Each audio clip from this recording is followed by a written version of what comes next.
Ya. Muchas gracias, Claudio, por la introducción. Buenos días a todas y todos. Es un honor para mí estar acá. Nunca había presentado una comunidad diversa de este tipo, así que ojalá que podamos conectarnos, que podamos aprender de ustedes, ojalá entregarles algo. Esta es una charla más técnica, no está diseñada con un perfil del lenguaje indígena, el lenguaje minoritario, pero es intentar enseñarle un poco el motor de la tecnología que hoy en día más se usa para hacer procesamiento del lenguaje natural. O sea, lo que quiero imaginar es como que hoy en día, si la gente usa un avión para viajar, es lo que más usa y uno quiere entender cómo funciona. Hoy en día ChatGPT es lo que más se usa para entender cómo se usa el lenguaje y queremos tratar de enseñar a una comunidad amplia cómo funciona esta cosa. Entonces esa es la idea de esta charla. Entonces la idea es, lo que quiero que transmitir en esta charla es que esta tecnología no salió de un día para otro. O sea, las máquinas que puedan hablar y escribir un texto y parece irreconocible el texto generado por una persona, no es algo que salió de un día para otro, sino que es un producto de una seguidilla de avances tecnológicos que fueron ocurriendo en el tiempo. Y creo que entender esa seguidilla de avances tecnológicos ayuda a entender las capacidades de la tecnología y ojalá pueda después invitarlo a ustedes que sepan cómo usarla para sus propios problemas. Esa es la idea. Puede que en algunos momentos sea un poco más técnico. Si no estoy comunicándome bien, ahí me hacen saber con alguna seña y podemos hablar de otra forma, ¿ya? Pero la idea aquí es entender un poco, impartir un poco el contexto histórico de que, por qué la computación, el lenguaje humano siempre ha estado como en nuestro imaginario colectivo. Desde cuando parte la computación y la inteligencia artificial, está Alan Turing, acá está el señor Weizenbaum, son pioneros en la computación, sobre todo Turing. Él siempre pensaba que una forma de pensar que una máquina sea inteligente es si podemos poner a una persona a conversar con un dispositivo y no sepa si lo que está detrás es realmente una máquina o un computador. Se planteaba que si alguien pudiese, una máquina pudiese resolver eso, estamos hablando de una máquina inteligente. Desde esa época, la primera gente en computación empieza a tratar de hacer ciertos sistemas que pueden conversar muy simplemente. ¿Cómo lo hacían? Principalmente basado en reglas. Entonces, ELIZA era un software que se creó en el MIT en Estados Unidos, que se trataba para simular ciertos tipos de terapias psicológicas que se basan mucho en contrapreguntar todo el tiempo. O sea, alguien dice, me siento triste, y la pregunta es, ¿por qué te sientes triste? Hoy día no hice deporte, ¿por qué no hiciste deporte? Y ese tipo de conversación es fácil de simular con reglas súper simples que se pueden programar en un computador. Algo así hoy en esto jamás podría ser como lo que podemos hacer hoy en día con una tecnología como ChatGPT. Yo no sé si la mayoría acá está familiarizada con la tecnología, con ChatGPT lo han usado, han entendido lo poderoso que es, lo sorprendente que son sus capacidades. ¿No? Mejor. Ya. Entonces es importante, o sea, ChatGPT es una tecnología en que uno básicamente uno se mete a una página web y le pregunta cosas como escríbeme la historia de tal cosa, o resúmeme este contenido, o sugiéreme algo, y puede escribir con una capacidad que es prácticamente indistinguible a un ser humano. Eso es algo que es bastante sorprendente, que se está usando mucho en educación, en muchas cosas, ya, en enseñanza, en investigación, está ayudando. Imagínense cómo la calculadora en algún momento ayudó a que la gente calcule más rápido. Esta tecnología está ayudando a que la gente pueda escribir mucho más rápido. O uno puede pensar una idea rápido, pedirle a la tecnología que redacte algo, que ordene las ideas, etc. Entonces esa tecnología hoy en día es el motor de cómo se está procesando el lenguaje. Y la idea, hay muchas iniciativas que van a ir más adelante de cómo este tipo de tecnología se pueden llevar a lenguas más minoritarias. ¿Por qué? Porque son súper hambrientas de tener mucho corpus. ¿Ya? Corpus es el término que usamos para cuando hablamos de tener mucho texto disponible. Entonces, eh, eso, no sé si ahí queda un poco más claro. Ya, súper. Quizás si tenemos acá, les podría mostrar un poco esto, para que vean un poco. Quizás podríamos adaptar un poco la charla y un poco más lento. Eh,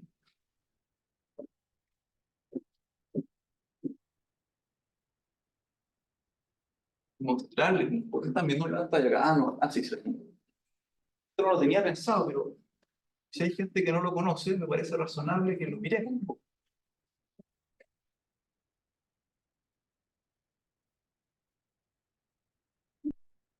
Entonces, este es el sitio web que se llama chat y una tecnología bastante reciente.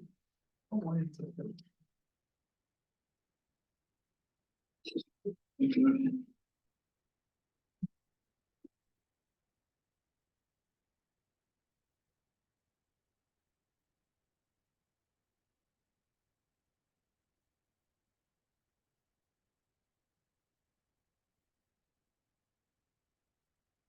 ¿Quién está pidiendo ahora confirmar el celular? Esto no lo pensé. Esperaba que pasara.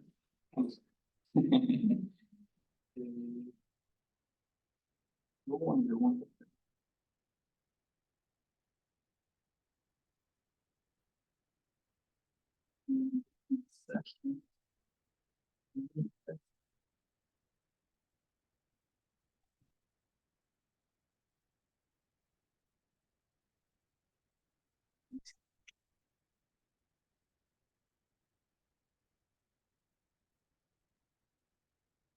ya, entonces tratemos de preguntarle algo a esto. ¿Qué cosa quizás sería interesante para ustedes que le preguntemos a esta máquina para ver qué nos responde? ¿Hay alguna sugerencia? ¿Te explico su funcionamiento? Ya.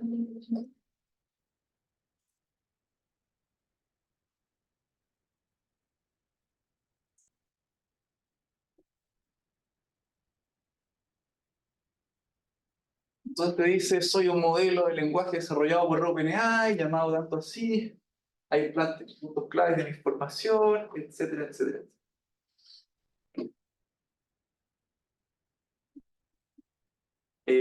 Cosas tan simples como, no sé, tengo amigos de visita y solo tengo queso, tomate y, no sé, ketchup. ¿Qué les puedo preparar para sorprender, ¿no? Y algo hacer. De repente miente, me dice cosas, ¿no? Pero me tira algo, ¿ya? Puedo decirle cosas más como, Puedes preguntarle por algunas dietas. Por ejemplo, ¿qué dieta puedo? claro, ya, estoy con dolor estomacal, ¿qué puedo comer? Pero puedo decirle cosas más divertidas como respóndeme en rima. Y va a tratar de hacer algo.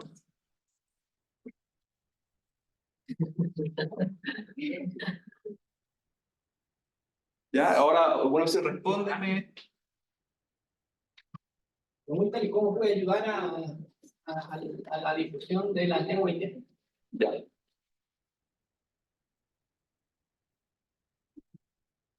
Revitalizar. Ya.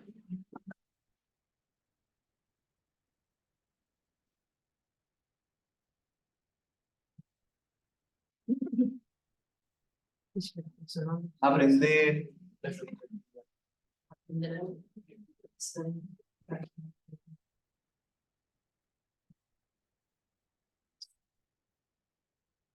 Es bastante sorprendente, ¿no? Yo creo que eso es el mensaje que quería transmitirle ahí. Hay una tecnología que es capaz de interactuar con nosotros. Acá no hay una persona detrás. Es bastante sorprendente que una máquina, unos circuitos que están en otro lado del mundo, pasando unos datos, puedan generar. Podríamos preguntarle de dónde viene el pueblo mapuche. Ya. A ver qué responde. ¿Y sabemos? El tema político. La investigación sobre esto. ¿Por qué?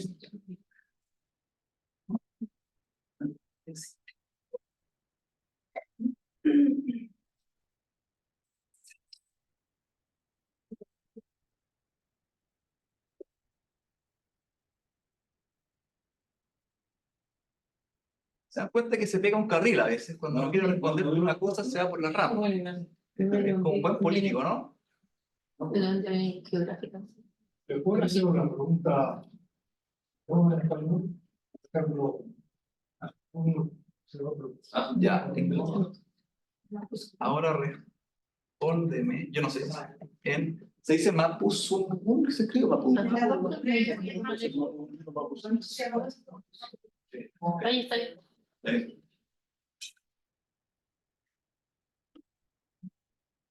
Metemos.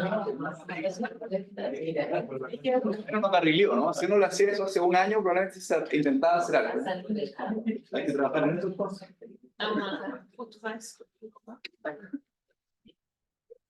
Ok. Si le digo, ¿puedes intentar decir algo?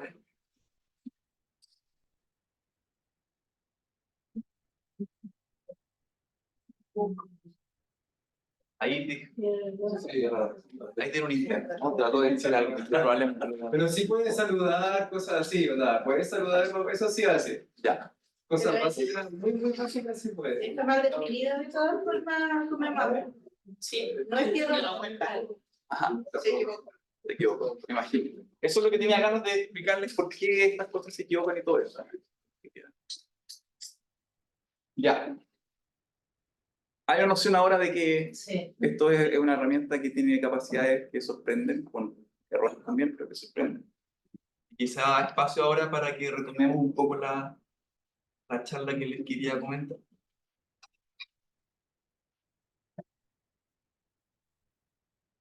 O sea, lo que les quiero decir es que hace 5 años o 6 años, una máquina jamás hubiese podido hablar como lo está hablando. Han habido saltos tecnológicos muy importantes para que eso pase. ¿Ya? Entonces la idea de esta charla es, de alguna manera, entender un poco las tuercas que se han ido construyendo para que eso.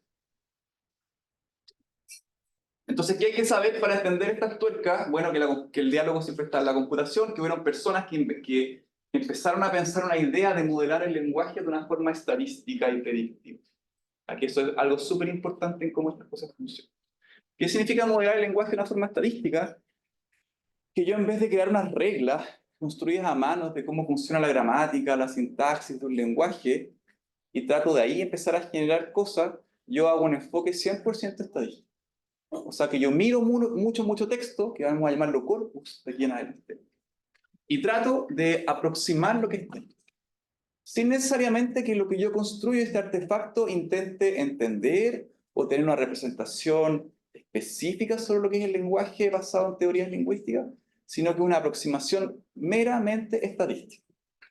Como decirte, yo no sé, los que han estudiado física saben que por Newton las cosas se caen, hay gravedad, tengo una ley. Pero no podría decir, ¿qué pasa si no tengo una ley y solamente miro muchas veces que las cosas se caen y eso lo aproximo estadísticamente? Y digo, si tiro una piedra de acá con 99 probabilidad se va a caer porque todas las piedras que he tirado se han caído.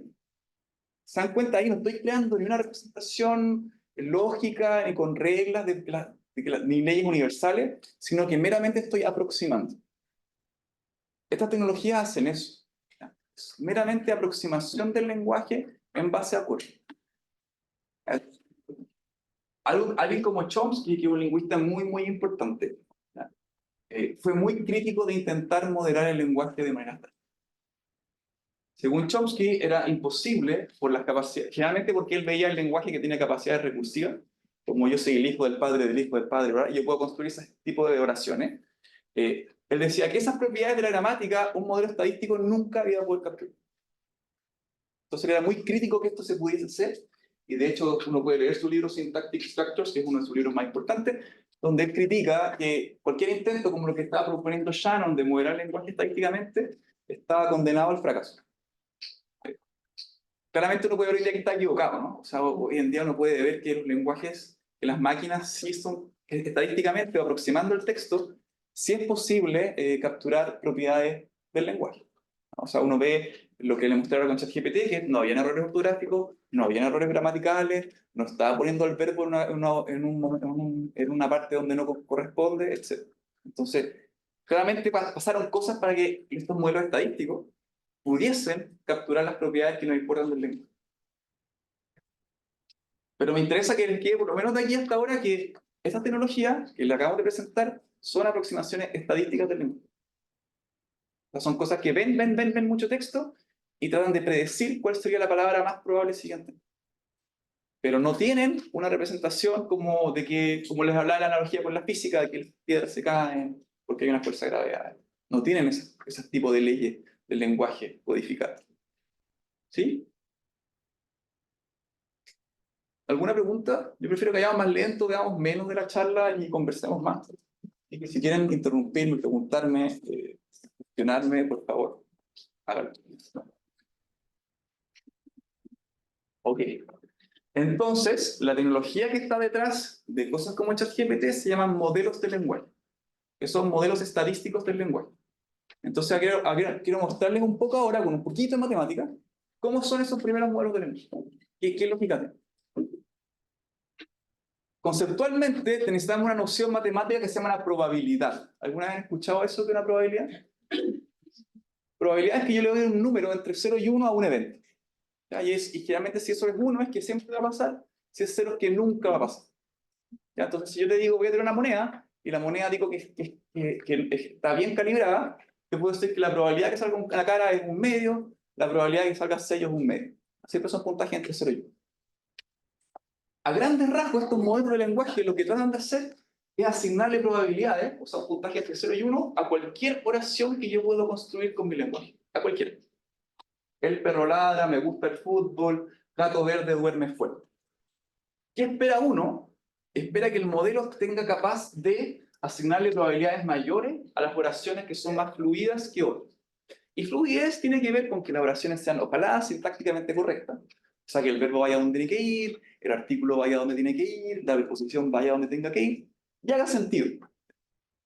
Entonces uno esperaría que este modelo le dé una probabilidad mucho más baja a esta oración que a esta oración. ¿Y cuál es la idea? Yo no quiero que esas probabilidades salgan de unas reglas que me dio un experto, porque sería muy difícil de construir. Quiero estimar eso. Esto es un concepto que se usa mucho en estadística. Yo quiero tomar un corpus, o sea, tomar mucho texto en un lenguaje, y quiero poder estimar una función de probabilidad. O sea, yo quiero que yo puedo recolectar todo el texto que yo pillo en una lengua, y quiero construir una función que sea capaz ahora que yo le pase cualquier oración y le dé un puntaje. Y ese puntaje represente qué tan creíble o fluida sea la oración. Ya, ¿entiende la noción de asignar una probabilidad a una oración entonces a partir de un corpus? O sea, hay dos ideas centrales acá que les introduzco. Asignar una probabilidad a una oración y que esa función de probabilidad yo la construya a partir de un corpus. Corpus, acuérdense que es una colección grande de texto. ¿Sí? ¿Estamos ahí? ¿Estamos todos en la página? ¿Sí? Ya. ¿Por qué uno querría hacer esto? ¿Qué sentido tiene asignarle probabilidades a la oración? ¿Por qué uno querría hacer esto? Piensen ustedes en un sistema que su tarea es reconocer habla. Escucha una señal acústica y tiene que a partir de esas, o sea, es una señal acústica, una persona habla y eso se convierte en una onda que un computador puede entender y tiene que a partir de eso generar la transcripción. ¿Ok? Entonces imagínense en el inglés que tiene muchos problemas, tiene mucha como ambigüedad fonética. Alguien dice recognize speech, que significa reconocer el habla. ¿Qué tal? Y me llega esa oración, y yo no sé si decir que debo escribir recognize speech, reconocer el habla, o wreck a nice speech, que significa arruinar una playa, una linda playa. ¿Ya? Claramente, si uno pronuncia esto en inglés, recognize speech es prácticamente la misma onda fonética, la misma. Pero si uno toma un corpus grande de texto en inglés, lo más probable es que esta oración, esta frase, haya ocurrido varias veces, y esta nunca haya ocurrido. Entonces, si yo construyo un modelo de lenguaje a partir de texto, si yo le pongo probabilidades a esto o a esto, yo esperaría que recognize speech reciba una probabilidad mucho mayor que recognize speech. O sea, que esto recibe más probabilidad que esto, y eso le ayuda al sistema después a decir, ok, esta es la oración, la transcripción correcta. Y eso puede ayudar a cualquier sistema que tenga que generar lenguaje. A traducir, a reconocer el habla, a generar resúmenes automáticamente a partir de texto, hacer un chat de una máquina que recibe texto genera otro texto. Entonces, cualquier máquina que tenga que generar texto, tener esta función de probabilidad me va a ayudar a mí a distinguir entre una oración buena y una mala, y ese conocimiento lo adquirí a partir de corpus. Pero todo a partir de aproximaciones estadísticas. ¿Sí? Estas aproximaciones se hacen a través de repeticiones. para que pueda ir reconociendo. Sí, es lo que entiendo. Claro, ahora les voy a explicar algunos modelos que tratan de cómo estimar esta función P. Y ahí les voy a explicar qué hago. Algo tengo que hacer, ¿no es cierto? Pero a grandes rasgos tiene que ver con frecuencia. Si un par de palabras ha ocurrido en el corpus, va a recibir palabras mayores que otras, probabilidades mayores que otras. Entonces al final tiene que ver con parecerse al texto que bueno, aprendí. Lo interesante de la neurología es que es súper agnóstica el lenguaje. No tengo que tener grandes estructuras sintácticas, morfológicas sobre el lenguaje, sino que puedo hacer cosas bastante interesantes simplemente obteniendo grandes colecciones de texto. ¿Sí? Si yo le pongo un sonido cualquiera, porque, ¿no es cierto?, es distinto, está en otra frecuencia. ¿Qué respuesta me va a dar? Va a hacer lo mejor que pueda. O sea, primero, Porque va a interpretar algo, ¿no es cierto? claro, ahora, ojo que en un modelo de reconocimiento de habla como estos de acá, hay dos patas. Uno el que codifica la señal acústica, que está fuera de esta charla, y otro el modelo que genera. El modelo que genera va a ser el modelo de lenguaje. Pero lo que va a pasar es que el modelo, lo que va a tratar de hacer el reconocedor de habla, si le da un sonido cualquiera, va a buscarte cuál es la secuencia de palabras que más se parecen. Y probablemente, si es algo muy ajeno a todo, todo va a tener probabilidades muy bajas. ¿Te da una respuesta así? Ahí uno tiene que ver cómo controla el sistema. ¿Qué pasa si todas las oraciones posibles tienen probabilidades muy bajas? ¿Se la devuelvo al usuario o le digo no entiendo este sonido? Ahí la pega, el rol es de el ingeniero o la ingeniera que toma estos sistemas y lo implementa en un software con un usuario, que tiene que saber. Por ejemplo, probablemente cuando le dijimos acá, le pedimos que escribiera algo, trajera algo a Mapudungun, quizás ChatGPT por sí solo hubiera tratado de hacer algo, pero hubiera sido pura burrada. Entonces alguien dijo, oye, si la probabilidad de que lo que salga es muy bajita, mejor responde un texto súper educado, lo siento, no conozco. O sea, ahí como que los ingenieros juegan un poco para que los sistemas... Pero con capacidad que al modelo va a hacer lo más probable posible. Y eso lo voy a devolver. Lo voy a devolver. ¿Sí? Ya.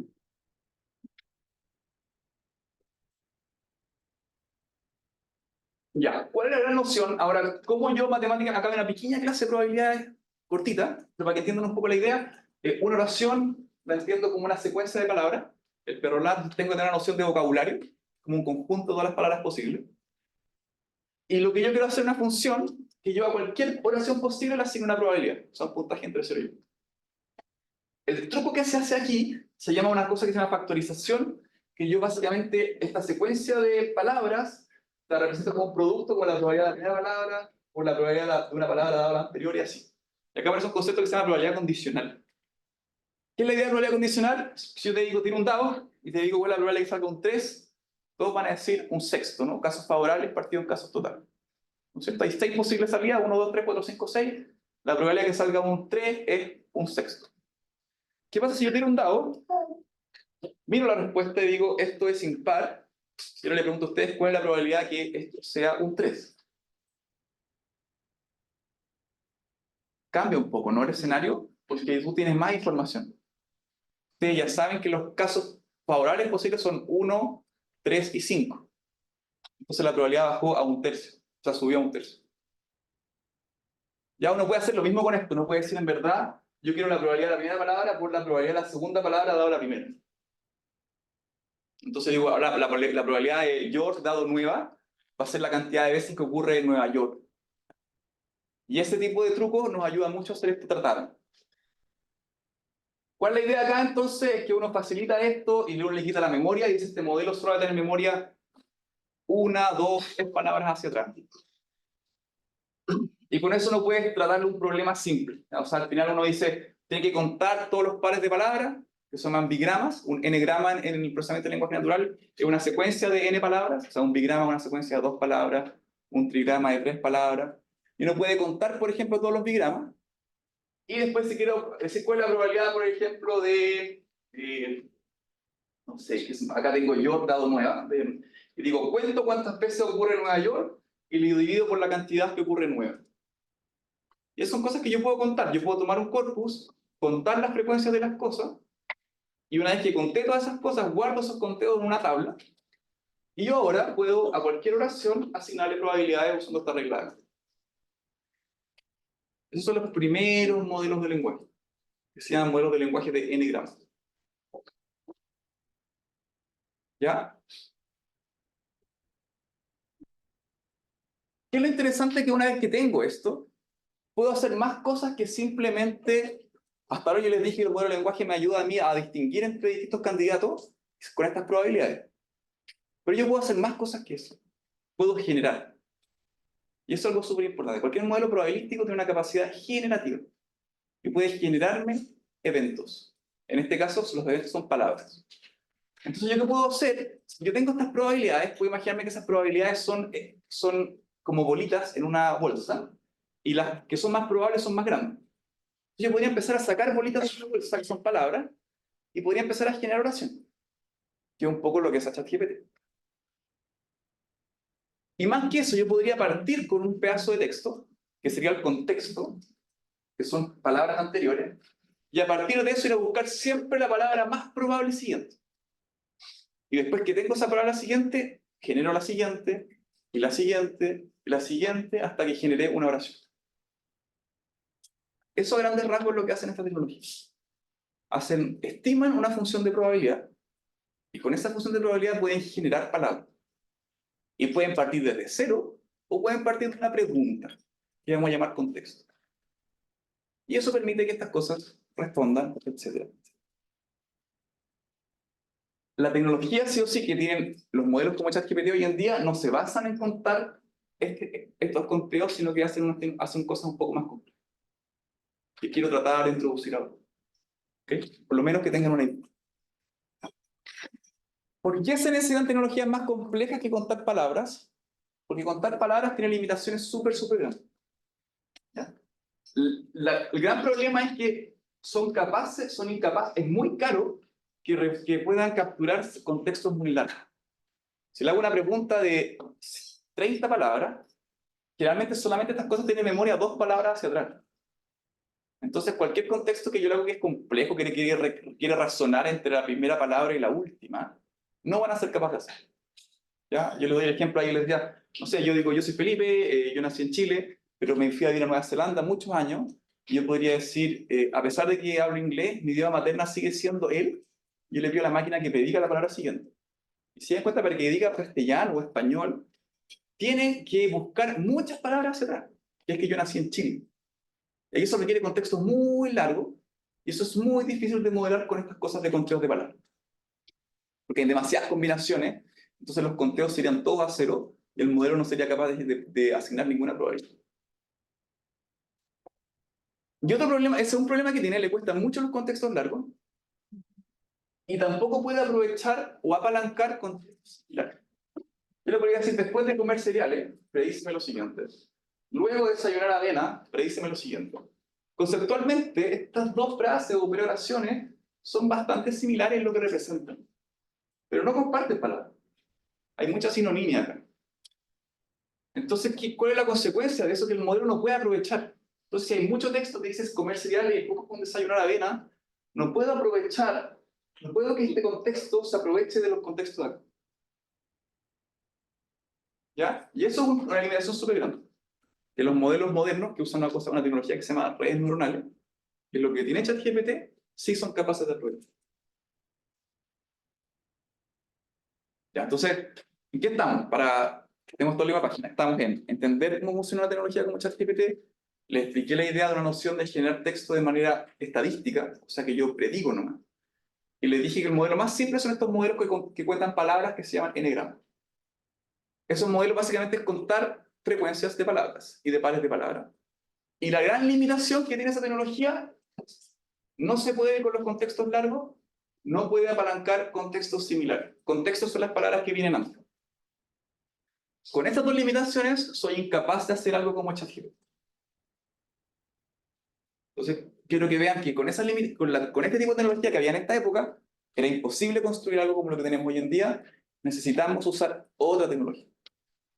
Y eso aparece en los modelos de lenguaje neuronales.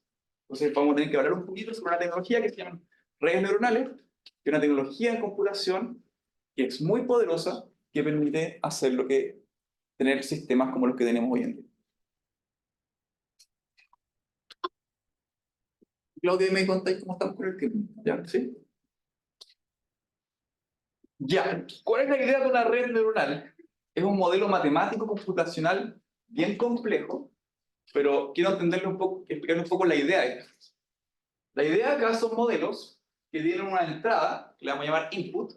Supongamos que esto es una imagen. Entonces acá tengo píxeles, esto es un rojo, un verde, un amarillo, o son palabras, puede ser el perro ladra y quiero predecir la palabra siguiente.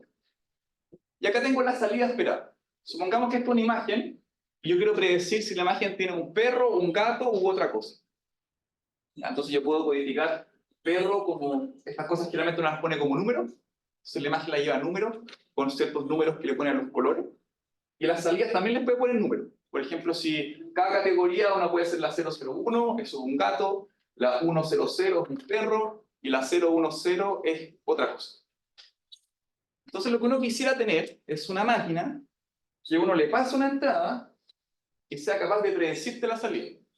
O sea, la idea es que me gustaría que yo le pase una imagen cualquiera y me pueda decir esto un perro, un gato u otra cosa.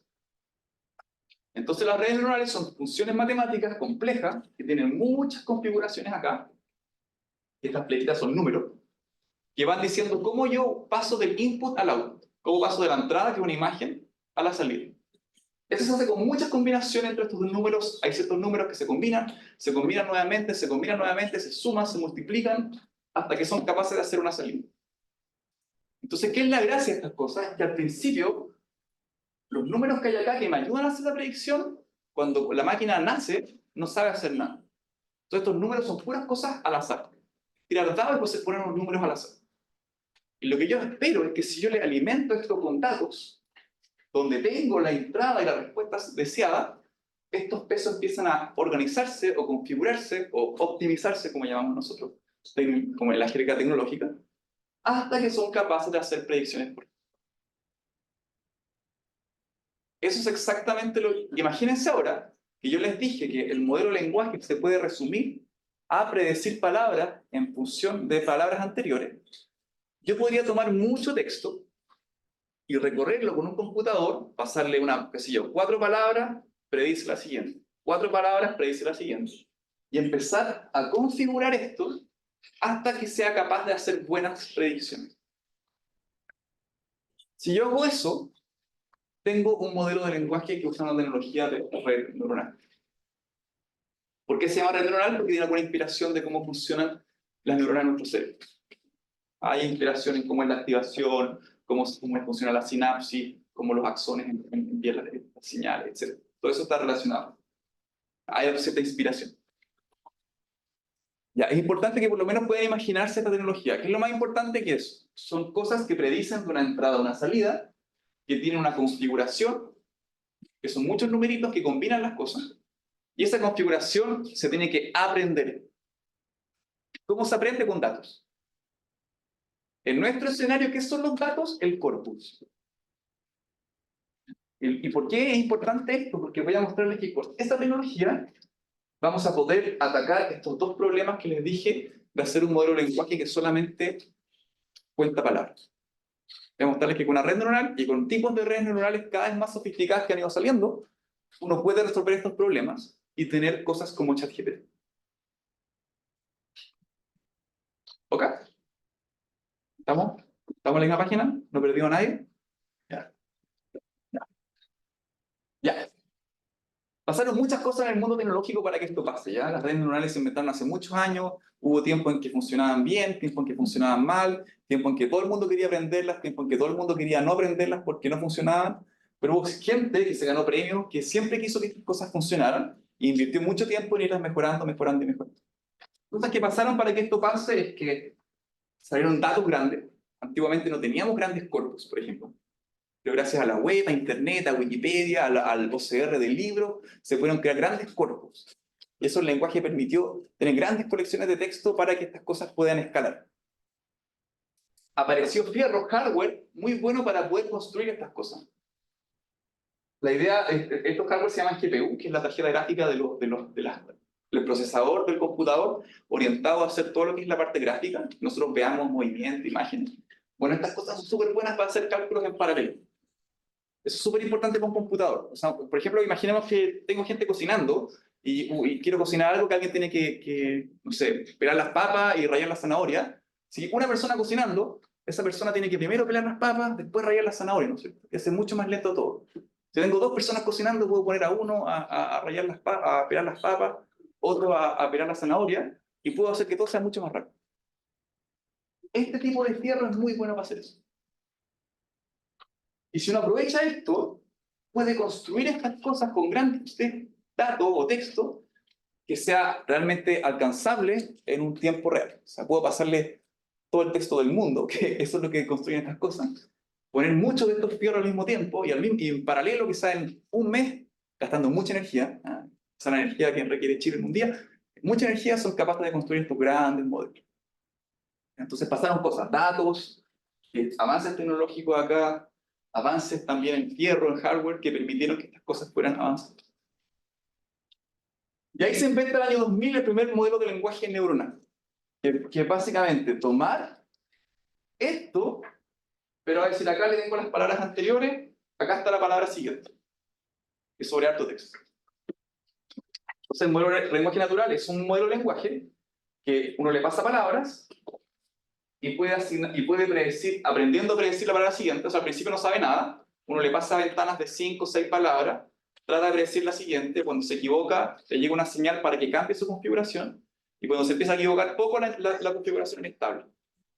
Si yo hago eso, tengo un modelo que empieza a predecir palabras mucho mejor, modelos anteriores que contaban palabras, mucho mejor.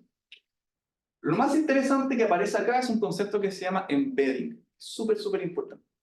¿Qué es un embedding? Es la idea de que estas palabras, antes de usarse para predecir, se convierten en un vector. ¿Qué es un vector? Es un punto en un espacio. ¿Ya? Básicamente, si tengo un eje X y un eje Y, un punto está acá, otro punto está acá, otro punto está acá. Si tengo 3 dimensiones, tengo más puntos, ¿no es cierto? Si tengo muchas dimensiones, si tengo más dimensiones, puedo tener cosas que ni siquiera me puedo imaginar, pero pueden ser puntos en el espacio. Y llevo las palabras a estos puntos, y lo bonito de eso es que yo puedo aprovechar que palabras parecidas reciban vectores parecidos. Hay una teoría lingüística muy linda que se llama la hipótesis distribucional, que dice que palabras parecidas que ocurren en contextos parecidos, debiesen tener significados parecidos. Si tomo mucho texto y ciertas palabras siempre están acompañadas por palabras parecidas, debiesen significar cosas parecidas. Perro, canino, gato, mascota, aparecen en contextos mucho más parecidos que pelota o comida. Entonces la idea de estos embeddings es exactamente que cereales y avenas se parezcan, sean puntitos cercanos en el espacio, y estén lejos, por ejemplo, de cosas como caña de pescar, ¿no? Y que comer y desayunar también estén cerca entre sí. Entonces los modelos de lenguaje neuronales, su gran gracia es que aprenden estos vectores, que son numeritos por cada palabra. Imagínense que esos números son puntos en un espacio, pero que son capaces de que cosas que se parecen, como por ejemplo acá puse perro, canino, los numeritos son parecidos, y eso significa que en el espacio están cerca. Acá está el perro, acá está canino, por acá está botella. ¿Okay? Y eso es súper poderoso, que yo pueda construir una máquina que ponga las palabras en estos puntos en el espacio, permite que estas cosas resuelvan esa gran limitación que les dije antes, que puedan aprovechar contextos parecidos.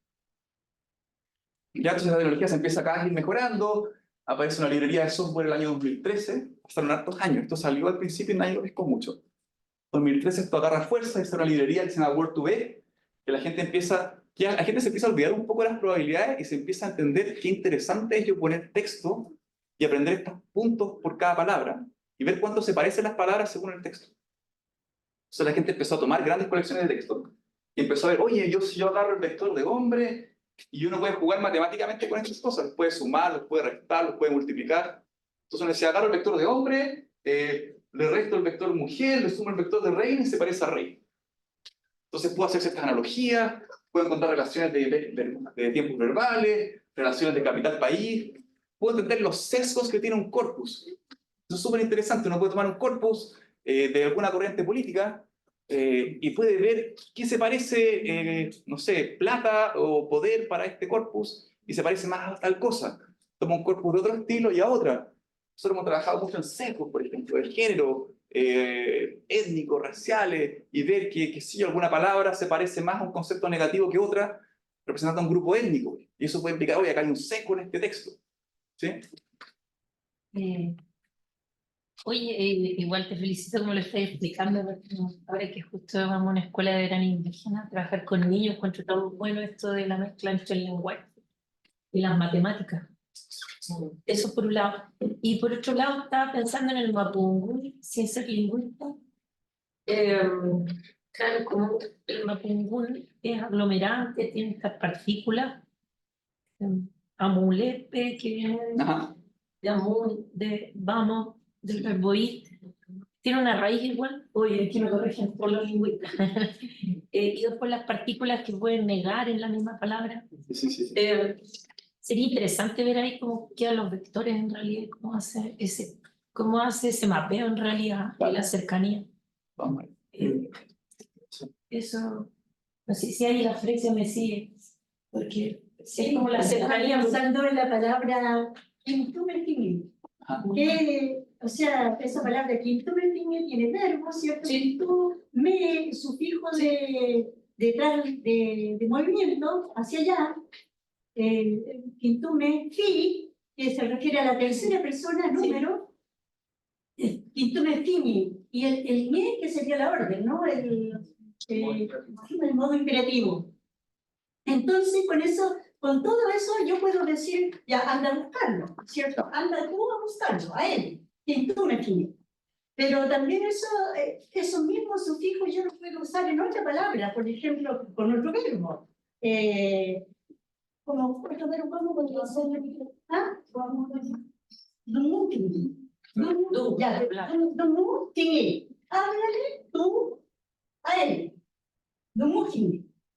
O du me tiñe, o sea, anda a hablarle tú a él. Ahí está, o sea, tendría la misma, solamente cambia el verbo. Sí.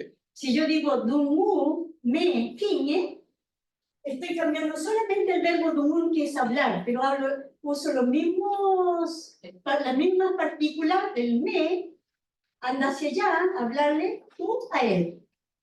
Sí. Entonces, de hecho, estaba pensando en que tal vez no sería muy difícil, o sea, que el mapungún esté también en el chat, teniendo esta estructura que tiene el mapungún.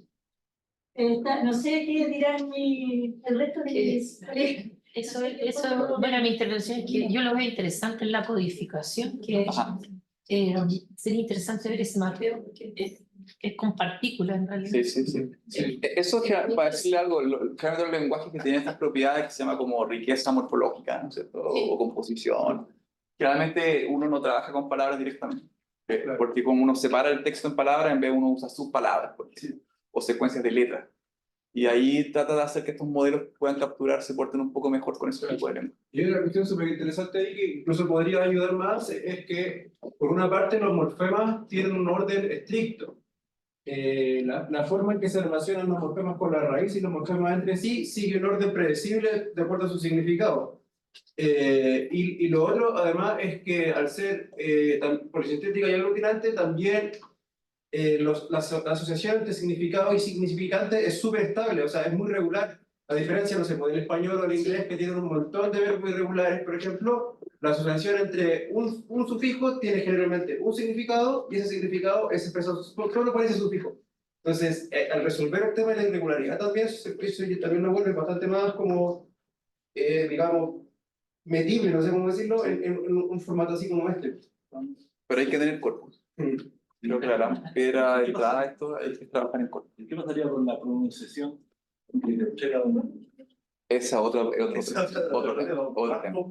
Ahí hay que tener registro hablado. Porque eso está diseñado como un idioma, como un lenguaje, es el español o el inglés, como un tipo de pronunciación, ¿no es cierto? Este modelo es agnóstico, es solo texto escrito y está pensando que uno lo lee meterle pronunciación ya requiere otra tecnología. Ya hay que tener registros de... Se codifica el registro también. O sea, hay que hacer otras tecnologías. Sí.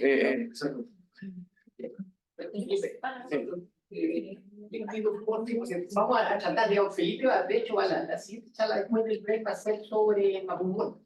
Así que lo que les pido es un poquito de paciencia, digamos, para que Felipe termine y vayamos. ¿Cuánto? Desgraciadamente me tocó la función de policía acá en sentido de tiempo. Entonces, ¿Cuánto me queda, Claudio? como 10 minutos. Ya. Voy a un poco ordenarle un poco que estos modelos, estas redes neuronales se fueron perfeccionando en el tiempo. Ya, el tema de los contextos largos, por ejemplo, algo de estas cosas, no, este tipo de modelos no podía hacer. Entonces se fueron mejorando los tipos de redes neuronales para que puedan hacer mejores cosas. Entonces, por ejemplo, hay un tipo de red neuronal que sea recurrente, que es capaz de modelar contextos largos, mucho mejor. Y eso puede resolver estos problemas cuando la predicción de la parada siguiente depende de algo que viene mucho más alto. Y empezaron a resolver eso. Con esa tecnología, el 2016, para que vean un poco, esto era lo que se mostraba como lo mejor que puede hacer una máquina en general lenguaje el año 2016. Hace solo 7 años, o 8 años, esto era lo mejor que se podía hacer. Que es harto más malo que lo que hace ChatGPT, harto más malo. Y con eso les quiero mostrar lo acelerado que ha sido el avance tecnológico. Muy acelerado. Ya, ¿qué les quiero mostrar acá? ¿Qué aprende una máquina cuando trata de predecir palabras? ¿Qué aprende? Aprende muchas cosas. Aprende mucho más de lo que creíamos. Uno piensa que una tarea como de juguete, de predecir palabras, pero lo que aprende una máquina al hacer esa tarea es muy poderoso. ¿Ya? Te obliga a aprender sintaxis, semántica y conocimiento general, por lo menos. Al tratar de predecir, aprovechate del cordón de tus y predigo zapatos, al principio predigo cualquier cosa, aprendo después con los datos a predecir zapatos, zapatillas, aprendo una relación semántica entre los zapatos y los cordones. Cuando digo este regalo es para mí, sé que lo va mamá, novio, novia, etc. Estoy teniendo reglas gramaticales. Entiendo que hay un sustantivo que tiene que ir al final, una frase sustantiva que tiene que ir al final como un objeto. Si digo Chile queda en y quiero predecir Sudamérica o América del Sur o lo que quiera decir, tengo que aprender conocimiento general. Entonces quiero que sepan que el texto por sí solo es un dato muy poderoso porque contiene mucho razonamiento cognitivo humano codificado en algo, y si yo a una máquina le trato de enseñar eso, implícitamente empiezo a aprender muchas más cosas de las que yo pensaba. Entonces lo que pasa un poco, ¿a qué voy con eso? Es que como la gente resolvía problemas en procesamiento de lenguaje natural, antes era yo tomo una red neuronal de este estilo, quizá la construyo primero para que prediga palabras, pero después si yo quiero que haga una tarea específica como resumirme el texto, traducirme el texto, decirme si hay un sentimiento positivo o negativo en el texto, decirme si hay una persona nombrada en el texto, tenía que conseguirme datos con esa respuesta y ajustar mi modelo del conocimiento general al conocimiento específico, y eso era muy lento y muy caro. Tenía que tener personas etiquetando mi texto, diciendo esta es la respuesta correcta, esta es la respuesta incorrecta, y eso hacía muy difícil de tener sistemas que realmente sean generales, como ChatGPT, que pueden hacer muchas cosas. Entonces, en ese sentido, quiero que vean que si yo tengo un modelo de lenguaje poderoso, usando cosas como red recurrente o transformer, que es lo que se usa hoy en día, que lo salté, pero es un tipo de red neuronal mucho más poderosa, que puede paralelizar mucho mejor. Acá la tengo, pero esta es la red neuronal de verdad que se usa hoy en día para hacer algo como ChatGPT. Es mucho más poderoso. Usa una cosa que se llama autoatención, que básicamente yo mi oración la trato como varios vectores y hago que todos los vectores se ponderen entre sí y se vayan enriqueciendo varias veces. Y eso permite mucho desambiguación. Por ejemplo, si yo digo, me senté en la cola del banco, perdón, estoy en la fila del banco, o me senté en el banco de la plaza, se dan cuenta que ahí banco tiene dos significados distintos. ¿Ya? Eso se llama polisemia. ¿Qué pasa con eso? Si uso modelos más simples como los anteriores, tengo el mismo vector, el mismo embedding, para banco y banco, y eso no me ayuda a traducir bien. Con estas tipos de cosas que se van contextualizando, se van ponderando, puede que la palabra ahora entienda mejor el contexto y son vectores distintos. Y eso me permite traducir mucho mejor, generar cosas mucho mejor. Ya, esa es la tecnología a grandes rasgos que usan cosas como ChatGPT. esta cosa que se inventó en el 2017 fue clave para que la gente entienda cómo usar cosas como ChatGPT, pero a mí me desordenó un poco por el tiempo, pero lo que les quería decir era, antes, si yo quiero que mi modelo haga cosas más específicas, como traducir, resumir, tenía que conseguirme datos etiquetados de eso y ajustar mi modelo, del modelo general que predice palabras, a que resuelva. Lo que se empezó a dar la gente cuenta era que por qué no yo le preguntaba lo que yo quería hacer directamente en el contexto. ¿Por qué no le doy instrucciones a este modelo? ¿Por qué no le digo acá, traduce esto en inglés, 2 puntos, me gusta la pizza? Si este modelo vio tanto texto y vio texto en varios idiomas, quizás si esto escalo a muchos parámetros y a mucho texto, sea capaz de hacer una traducción. Sin necesidad que yo específicamente le haya enseñado a traducir. ¿Ya? Y esto se llama que los modelos de lenguaje son multitareas. Este descubrimiento es muy importante. Porque esto permite mostrar que si yo escalo esto a más datos y más parámetros, puedo tener sistemas que, aunque los entreno, construyo para hacer algo bien general, como predecir palabras, puedo usarlos para que hagan otras cosas. Lo que antiguamente era muy caro porque tenía que etiquetar datos, ajustar mis modelos, etc. Entonces, el 2020 sale una cosa que se llama GPT-3, que básicamente es un modelo de lenguaje que usa este modelo que se llama Transformer, pero mucho más grande. Tenía 200.000 millones de parámetros. ¿Cachen eso? Y entrenado sobre casi 500.000 millones de palabras. O sea, yo le digo acá estos numeritos que yo combino aquí para pasar del input y al output. No son 100, Word2Vec, los primeros vectores que le boté tenían 200, 300. Son 200.000 millones. La energía requerida para calibrar esos 200.000 millones de numeritos para que predigan bien es brutal. O sea, se requiere mucho costo energético, mucha infraestructura. Solamente grandes compañías pueden hacer modelos de este nivel. ¿Ya? Entonces, esta empresa OpenAI, que es la empresa que está detrás de ChatGPT, lanza un modelo muy grande y se dan cuenta que estas cosas pueden resolver tareas sin que yo le pase nuevo, sin que yo cambie la estructura. Antiguamente, si yo quería que mi modelo haga un problema distinto, tenía que calibrar los pesos un poquito. Pero se dan cuenta que si yo escalo esto, puedo resolver tareas solamente en la instrucción. Esto es un cambio brutal porque permite que uno pueda hacer ingeniería de sistemas o de artefactos usando el mismo lenguaje con el que yo le hablo a las personas. Yo antes tenía que construir una nueva caja, una nueva herramienta, un nuevo robot para que haga mi cada cosa. Acá tengo una cosa general que yo le hablo y empieza a resolver las cosas que yo quiero. El costo es altísimo. Es altísimo. Pero es un descubrimiento muy importante. Y empieza toda esta idea de prompting. ¿No? Prompting es la ciencia, la disciplina de cómo yo le digo a la máquina que haga lo que yo quiero. ¿Saben cuántas de las preguntas que yo le hice a ChatGPT? Bueno, hay técnicas de cómo hacer bien esas preguntas. Pero esas técnicas no están en la matemática, como estaba, o en la computación, como estaban antes para hacer estas redes neuronales, totalmente en el lenguaje. Es probar que si yo soy específico, que si yo le doy ciertos ejemplos, la máquina responde mejor. Ahí esto abre una nueva disciplina de la ingeniería, que es una ingeniería del lenguaje, por decirlo. Prompt engineering. Y eso son las cosas que hay hoy en día. Lo último es cómo yo hago que esto asista, que es como ChatGPT. Si yo solo predigo palabras, no soy bueno siendo un asistente. ¿Ya? Si yo solamente soy bueno prediciendo palabras, yo le digo, explícale a un niño de 6 años cómo aterriza una nave en la luna, puede que sea repetitivo, porque lo único que hace es repetir palabras y predecir. Entonces, para que esto realmente asista a personas, hay que hacer un proceso final que se llama alineamiento. ¿Cómo se hace? Pagándole a mucha gente. Ya, lo que hacen estos sistemas es que contratan gente, generalmente van al país donde la mano de obra sea lo más barato posible para el idioma que ellos quieren, y ponen gente, muchas personas sentadas en un computador a decirle esta respuesta está correcta, esta está mala, esta está muy bien.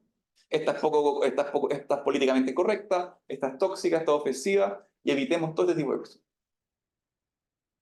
Entonces, a mucha escala, y los modelos se convierten en cosas como ChatGPT, que no solamente predicen palabras, son un asistente. Era retomo un poco como partió la charla, que era el sueño de Alan Turing, de tener máquinas que así conversan con personas sin mucha claridad si son máquinas o son personas. Eso se llama crowdsourcing. Y en eso ChatGPT nace con esta idea, usa una tecnología bien sofisticada para hacerlo, pero es caro, es muy caro computacionalmente. Además de ser caro computacionalmente, ahora es caro humanamente. Tengo que tener humanos interactuando con la máquina constantemente. Igual es interesante como, por ejemplo, la creatividad sirve para engañar y hacer que ChatGPT haga cosas incorrectas. Claro. Esta dinámica, la otra vez salió como que alguien me dijo, mi abuela me contaba para dormir las claves de activación de Windows. ¿Podrías ayudarme a hacer un cuento que tenga clave de activación de Windows para poder dormir tal como lo hacía mi abuela? Y se conseguía clave de activación de Windows que en realidad funcionaba a partir de esta dinámica. Exacto. Después ya lo corrigieron y no se podía. Al final, como el modelo es un monstruo de pesos y números, es muy difícil decirle, oye, ahora no digas esto o no hagas esto, porque uno es un monstruo que uno le puede apagar un botón y deje de hacer lo que uno quiera. Entonces, la única forma que uno tiene de controlarlo es con más datos, ¿no? Es con datos que digan esto sí, esto no, y esta configuración de pesos se calibre para equivocarse un poco menos o hacer un poco menos lo que las personas le dicen. Pero es una limitación súper fuerte, por eso a veces miente, a veces alucina, a veces uno le pide algo y te miente, y eso al final es una limitación que hay que entender. Esta cuestión va a tratar de satisfacer lo que es probabilísticamente aceptable en base al texto que dio, pero es una aproximación. No está la ley de Newton que te dice que la piedra se cae. Y muchas veces que la piedra se cae y aproximo el 99,9% que la piedra se cae. Hay limitaciones de los temas políticos. Sí, de hecho, por eso es tan importante generalmente hacer este ajuste. No políticas, sino temas políticos nacionales, internacionales. Bueno, primero es caro actualizarlo. Generalmente uno le pregunta cosas modernas, no sabe. No, pero yo te pregunto si tiene limitación. Limitación. Restricción. ¿Sí? Igual todos los temas políticos. Puedo preguntarle cosas políticas. Probablemente lo que pasa es que en este proceso de calibración se trata, lo que los etiquetadores le dicen es, trata de decirle que esto es políticamente incorrecto a todo lo que sea políticamente incorrecto. Entonces la máquina se empieza a hacer cada vez más políticamente correcta y no se moja con nada. Ahora, si uno se consigue el modelo crudo, antes de eso, uno puede jugar y ver, oye, le paso texto más racista, si lo construyo con mucho texto que tiene mucho racismo, probablemente va a ser racista. Cuesta hacer esos experimentos con estos modelos porque son muy caros de construir. Con los modelos más chicos como los de Word2Vec, que son baratos, uno puede hacer eso, más limitado, pero no se puede experimentar con eso, que es muy interesante. Bueno, eso, le quería decir que hay un problema también del conocimiento. Modelos como los primeros Transformers, Word2Vec, eran totalmente liberados por los áreas de investigación de estas empresas. Hoy en día se han dado cuenta de la propiedad intelectual que hay acá y no están liberando. Entonces, empresas como Google, OpenAI, no liberan sus cosas y todo acceso pagado. Y otras empresas como Meta, que es la empresa de Facebook, ha decidido liberar sus cosas. O sea, por ejemplo, Meta tiene un modelo que se llama Llama, o Llama, y que liberó todos los pesos. O sea, que todos esos pesos uno los puede bajar, y si uno tiene la infraestructura puede ajustarlos, adaptarlos, usarlos, etc. Y eso está permitiendo hoy en día a las universidades poder jugar un poco con estos modelos. Sí o sí hay barreras en la infraestructura tecnológica requerida para usar. No puede uno llegar a usar un computador como este. Requiere cierta inversión. Está teniendo mucha tecnología para cómo usarlos de forma más barata, cómo escalarlo. O sea, hay como una carrera bien interesante entre el mundo abierto, que quiere liberar las cosas, que está repartido en el mundo entre las universidades e investigadores, y el mundo cerrado de algunas pocas grandes empresas. Eso es súper, súper interesante. Y eso, les quería mostrar que el impacto de tecnología ha sido gigantesco, han salido un modelo tras del otro, todos los meses está saliendo uno que dice que es el mejor que el otro, la Google saca uno que se llama Gemini, que no solamente, y está GPT-4, que no solamente uno puede pasar texto, uno le puede pasar una imagen, uno le puede hacer video, y paralelamente esto va a crecer. ¿Ya? Entonces, como conclusión de eso, quiero que se vean un poco la aceleración. Yo les mostré el 2016 lo que se hacía. Les mostré un ejemplo con ChatGPT que vean, en 8 años ha sido brutal cómo han mejorado estas cosas. Es difícil de predecir qué están haciendo el futuro. Con certeza podemos decir que cada vez van a haber más modelos en más formatos, texto, video, imagen, realidad virtual. Probablemente entre más complejos sean, más van a discriminar las comunidades que tengan poco datos. Hay un tema ahí. más se van a comer la cultura más mainstream, porque entre más complejos son, más hambrientos son de datos. Y una cosa es la tecnología base y lo que uno puede hacer con ella, que es interesante también. O sea, uno podría decir, oye, salió los celulares en internet, no sé, hace 15 años, no sé, y uno al principio lo usaba quizás para chatear, hoy en día uno lo usa para el supermercado, lo usa para conocer gente, entonces empiezan a hacer hartos productos que consumen las tecnologías que hacen cambios importantes en la sociedad. Y yo creo que esta tecnología es tan nueva que no sabemos un poco qué cosas se van a construir alrededor de la tecnología. Sí, como que mi mensaje es que probablemente van a pasar cosas bien, van a salir muchos productos o tecnología o cosas que engloban esto, que van a ser cosas que no nos imaginamos mucho. Pero se pronostica que van a ser muchas. Y hay susto ahí en el mercado laboral, reemplazo, ahí da mucho tema de eso. Y eso fue la charla. Falté hartas cosas.